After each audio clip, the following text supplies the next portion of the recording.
یہ دیکھا جائے تو بیت اللہ میں صرف 2 بیبیوں کی یاد تازہ کرنے کے لیے جاتے ہیں، اور جب واپس آتے ہیں تو ہم حاجی بن جاتے ہیں۔ سبحان اللہ۔ دوسری کون ہے؟ جناب فاطمہ بنت اسد۔ جب حضرت ابو طالب علیہ السلام کے گھر ولادت ہونے لگتی ہے، پیارے دوستو آپ کی توجہ چاہوں گی، بہت زیادہ توجہ چاہوں گی، جب حضرت ابو طالب علیہ السلام کے گھر، ان کی زوجہ محترمہ کے گھر ولادت ہونے لگتی ہے تو کعبہ کی چابی کیونکہ آپ کے پاس موجود ہے، ابراہیم بھی حضرت حاجرہ کو نومولود بچے کے ساتھ چھوڑ کر چلے جاتے ہیں، کیونکہ اذن اللہ تھا، اللہ کا حکم تھا چلے جاؤ، تو وہ چلے گئے، اور اس کے بدلے میں رب نے ان کو کتنی شان نوازی۔ اس صفا مروہ کے بغیر حج نہیں ہوتا، عمرہ نہیں ہوتا۔ جو بی بی حاجرہ نے چکر کاٹے،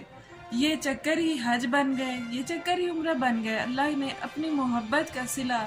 کس طرح دیا، قیامت تک تمام مومنین و مومنات جو استعداد رکھتے ہیں وہاں جا کے چکر ہی تو لگاتے ہیں اور کیا کرتے ہیں۔ دوسری بی بی جو ہے، اللہ نے حضرت حاجرہ اور اسماعیل و ابراہیم کے ذریعے شان رسالت، رسولوں کی شان کو فضیلت بخشی، عظمت بخشی، درجے بخشے، مراتب بخشے۔ اور جناب فاطمہ بنت اسد کے گھر جب ولادت کا وقت آتا ہے تو چابی حضرت ابو طالب کے پاس ہے، کیونکہ چابی کعبہ کی بنی ہاشم کے پاس ہوا کرتی تھی۔ تو آپ کی زوجہ محترمہ کے قدم جو ہیں وہ بیت اللہ شریف کی طرف بڑھنے لگتے ہیں، لیکن آپ ان کو چابی نہیں دیتے اور دور چلے جاتے ہیں کہ اگر اس اللہ نے اپنے گھر بلایا ہے اس حالت میں تو اللہ کے راز اللہ ہی جانتا ہے۔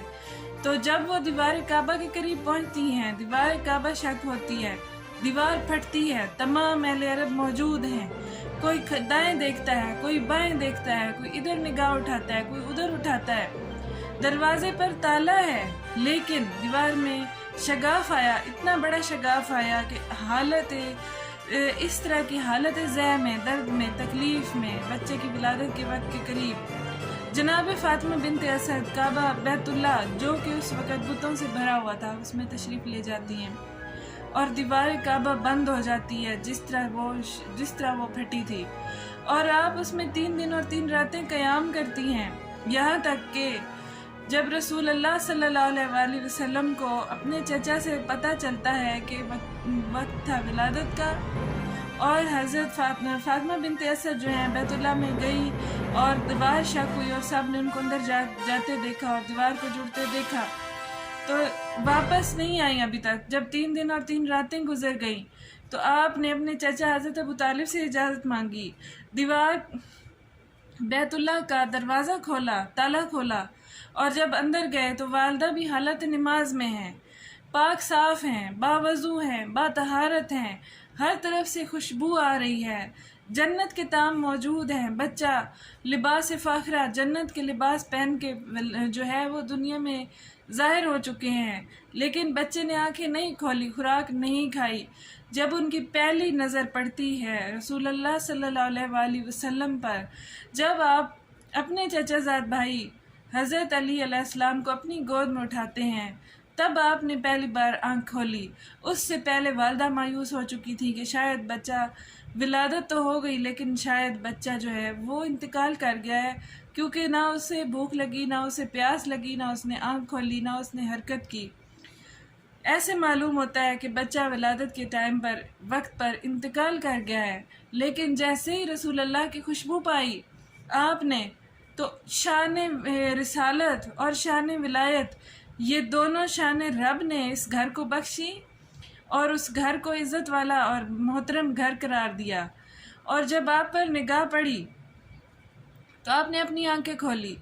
آنکھیں کھول کر رسول اللہ کے چہرے پر نگاہ ڈالی، تبسم آیا چہرے پر، مسکراہٹ آئی، رسالت اور ولایت آمنے سامنے آئیں، اور بے شک ولایت کی جو طاقت تھی وہ رسالت ہی سے آ سکتی تھی، اسی لیے آپ نے اپنی والدہ کے سامنے اپنی آنکھیں نہیں کھولی۔ جب آپ نے دیکھا کہ آپ کی چچا کے گھر ایک خوبصورت بیٹے کی ولادت ہوئی ہے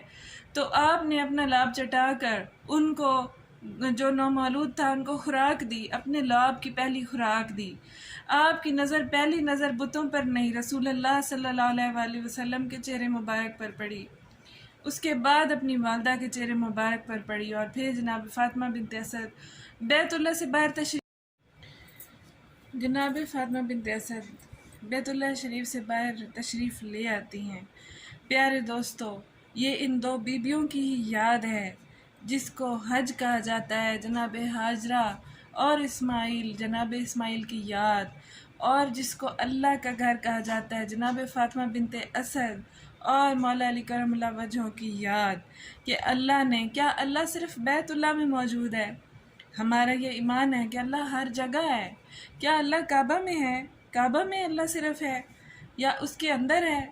اس لیے اس کو اللہ کا گھر کہا جاتا ہے؟ ایسا ہرگز نہیں، وہ ہر جگہ ہے، وہ ہماری شہرت سے بھی قریب تر ہے۔ یہ ہمارا ایمان ہے کہ وہ فرماتا ہے کہ میرا کوئی مکان نہیں، اور پھر یہ کہتا ہے کہ میں تمہاری شہرت سے بھی قریب ہوں، تم مجھے پکارو میں پکارنے والے کو سنتا ہوں۔ یہ تو نہیں کہ صرف بیت اللہ ہی جائیں گے تو اللہ ہماری پکار سنیں گے، ہرگز نہیں۔ اللہ تعالیٰ نے تعارف کرایا رسالت کا اور ولایت کا۔ جزاک اللہ۔